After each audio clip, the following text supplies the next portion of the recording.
Nasa sayo kung ano pipiliin mo, uubusin mo yung lakas mo sa kakatunganga sa bahay o uubusin mo yung lakas mo sa mga makabuluhang bagay. Huwag ka mag-alala kasi kahit saan dyan, may mararating ka. Alam mo na yun.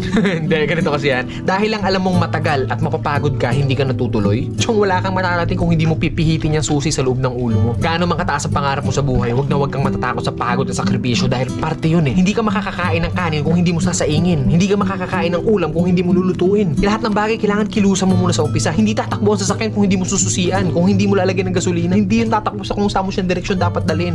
Kailangan kumilos ka. Kailangan ng lakas mo para marating mo kung ano yung gusto mong marating sa buhay. Kasi kung hihiga ka lang dyan, wala mangyayari talaga sa'yo. Hindi po pwede na inaasal natin lahat sa Diyos na parang nasa Diyos, Diyos. Lagi kong idadasal sa Diyos. Hindi po pwede yun. Sabi nga nila, di ba, nasa Diyos ang awa, nasa tao ang gawa. So depende yan sa'yo kung ano yung gusto mong kilos. Sabi nga, work smart, not hard. Hard work nga yung ginagawa mo, pero sablay naman yung mga diskarte mo. Wala rin mangyayari, di ba? Smart move yung ginagawa mo, pero swabe lahat. Kailangan mo lang talaga gamitan ng tamang isip at tamang puso sa lahat ng bagay. Ang pangarap, para kang nagtatanim ng puno. Malaki pangarap mo, malaking puno yung kailangan mong itanim. Hindi naman pwede maghukay ka ng mababaw lang. Hindi naman pwedeng konting tubig lang yung ididilig mo dyan. Kung gusto mo ng malaking puno, malaking trabaho ang kapalit nun. At nasa sayo yun. Then pag nagbunga na yun, hindi po pwede na hayaan mo na lang bumunga yan dyan. Hindi. Kailangan pa rin ng maintenance. Ganun din sa atin. Kung ano yung marating natin, nandoon na tayo sa taas, hindi po pwede na halalan-tutay ka na nandun sa taas. Pag hindi mo diniligan yung puno, magbunga man siya isang beses lang and then sa susunod hindi na ulit. Ganun yung pwede mangyari pag pinabayaan natin kung ano man yung narating natin sa buhay. Mawawala lahat sa'yo. Sayang yung oras. Oras kasi ilang oras lang ang binigay sa atin dito sa mundo. Depende sa atin kung saan natin yun ilalaan. Huwag ka matakot sa pagod kasi yung pagod isang tulog lang yan. Bukas malakas ka na ulit. Matakot ka sa oras na sinayang mo kasi pag lumipas yan,